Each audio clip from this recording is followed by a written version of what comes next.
سلام علیکم دوستان عزیز.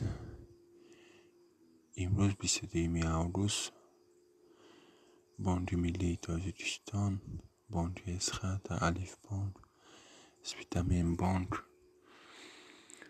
اولین بانک مالیوی خود، هم کسکومر بانک، کامرس بانک، بانک بین المللی، در همه بانک ها برادرای عزیز 1000 روبل 68 سامان، دلار 10.25، یورو باشد 10.31.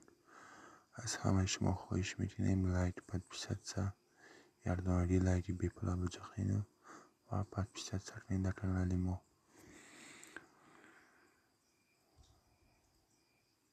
باقی سربلند و آباد باشین.